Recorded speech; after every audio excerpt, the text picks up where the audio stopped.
समता पतसंस्थेतील 100 बनावट खाते प्रकरणातून एक अत्यंत महत्त्वाची बातमी समोर येत आहे।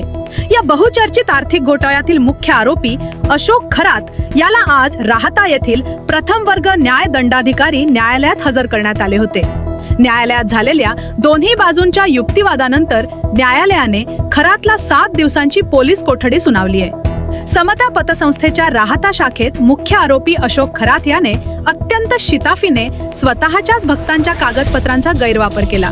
या कागदपत्रांच्या आधारे त्याने तब्बल 100 बनावट खाती उघडल्याचा गंभीर आरोप आहे। धक्कादायक बाब म्हणजे या बनावट खात्यांच्या माध्यमातून कोट्यवधी रुपयांचे संशयास्पद व्यवहार करण्यात आले आहेत। या संपूर्ण आर्थिक गैरव्यवहाराचा पर्दाफाश करण्यासाठी विशेष तपास पथक म्हणजेच SIT कार्यरत आहे। न्यायालयात सरकारच्या वतीने सरकारी वकील अभिषेक नागरे यांनी बाजू मांडली। या घोटाळ्याचे मूळ शोधण्यासाठी आणि सखोल चौकशीसाठी आरोपीला 10 दिवसांची पोलीस कोठडी देण्याची आग्रही मागणी त्यांनी केली। आरोपीच्या वतीने ॲडव्होकेट VP खिस्ते यांनी न्यायालयात युक्तिवाद केला। दोन्ही बाजूंचे युक्तिवाद ऐकल्यानंतर न्यायालयाने अशोक खरातला 7 दिवसांची पोलीस कोठडी मंजूर केली। आज अशोक खरात यांना ज्या प्रकरणामध्ये आणलं गेलं ते समता पतसंस्थेचं प्रकरण होतं। त्यामध्ये सरकार पक्षाच्या वतीने मी बाजू मांडली आणि आरोपीचंही म्हणणं ऐकून घेण्यात आल्यानंतर 7 ऑगस्टपर्यंत त्यांना कस्टडी देण्यात आली। काय नेमकं युक्तिवाद झाला? तर युक्तिवाद समता पतसंस्थेतील आर्थिक प्रकरण आणि फिर्यादी व त्यांचे वापरलेले कागदपत्र या संदर्भातील ते प्रकरण होतं। त्याच्यामध्ये तपास चालू असल्या कारणाने त्यामधील डिटेल आता मला सांगता येणार नाही। पण आता जे आरोपीचे वकील जे आहे त्यांनी असं म्हटलं होतं का ते जे कागदपत्र आहेत त्याचा कुठल्याही प्रकारे दुरुपयोग झालेला नाही, कर्ज काढलेलं नाही किंवा जो फिर्यादी आहे त्याला अशी काही आर्थिक झळ पोचलेली नाही, तर त्याची मानहानी झालेली नाही। काय वाटते दबाव वाटतोय सगळ्यांसाठी, वजन वाटतंय सगळ्या? नाही, ते सांगण्यात त्याला काही अर्थ नाही आहे। ते बेसलेस कारण आहे, कारण की हा गुन्हा निष्पन्न झाल्यानंतर त्याच्यावर कारवाई करण्यात आलेली आहे। तपासामध्ये त्यांनी गुन्हा केल्याचं निष्पन्न होत आहे, त्यामुळे आता त्याला कस्टडी देण्यात आली। वारंवार 2 नंबर आरोपी जो आहे त्याला हजर केलं नाही, त्याबद्दल कोर्टाने विचारणा केली काय? तपासादरम्यान आता आरोपी क्रमांक 1 जो अशोक खरात आहे त्याच्यापासून या गुन्ह्याची सुरुवात झालेली आहे। त्यामुळे त्याची कस्टडी पहिले घेणं, त्याच्यातून पुढे असलेले इतर आरोपी हे निष्पन्न होणार आहे। त्यामुळे आरोपी क्रमांक 1 हा महत्त्वाचा आहे, त्याच्यानंतर 2 व इतर आरोपी याच्यात लक्षात येऊ शकतात। फिर्यादीने तक्रार केलेली आहे की समता पतसंस्थेमध्ये तो कधीही गेलेला नसताना समता पतसंस्थेमध्ये त्याच्या आणि त्याच्या नातेवाईकांच्या नावाने खातं उघडलं गेलेलं आहे, अशा स्वरूपाची त्याची फसवणूक झाली असं त्यांनी फिर्यादीत तक्रार केलेली आहे। त्या अनुषंगाने आज काय युक्तिवाद झाला? आज नाशिकच्या गुन्ह्यातून आरोपीचा ट्रान्सफर इथं घेण्यात आला।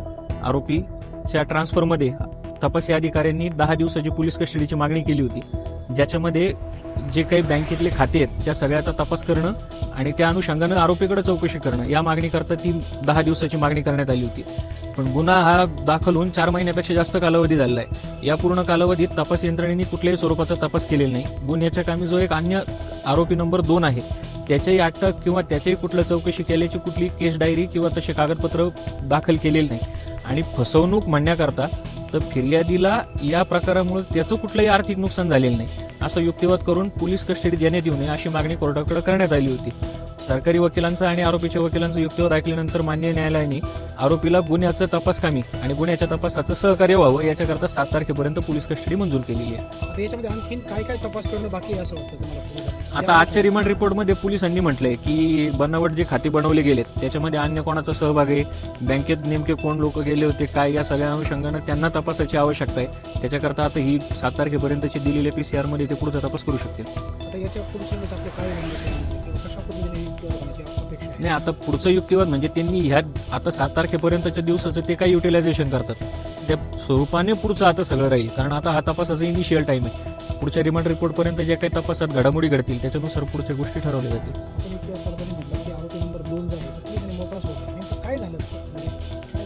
गुन्हा जसं मी आधीच म्हटलं, गुन्हा एप्रिल महिन्यात दाखल आहे, आज आपण ऑगस्ट महिन्यात आहे। 4 महिन्यामध्ये या आरोपीच्या बाबतीत त्यांनी मांडलं की अन्य गुन्ह्यात असल्यामुळे ट्रान्सफर करायला वेळ लागला, पण जो आरोपी नंबर 2 नमूद केला आहे त्याला आजपर्यंत कुठल्याही तपास यंत्रणेने चौकशीला बोलवलेलं किंवा त्याच्याकडे काही चौकशी केली याच्याबाबत केस डायरी तपास यंत्रणेने काही दाखल केलेली नव्हती। सध्या अशोक खरात SITच्या ताब्यात असून त्याच्या चौकशीतून या आर्थिक घोटाळ्यामागील संपूर्ण साखळी आणि सूत्रधार उघड होण्याची शक्यता आहे।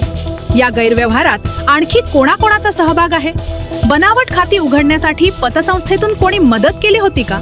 आणि या आर्थिक व्यवहाराचे जाळे नेमके किती मोठे आहे? या सर्व प्रश्नांची उत्तरे आता SITच्या पुढील तपासातूनच स्पष्ट होतील.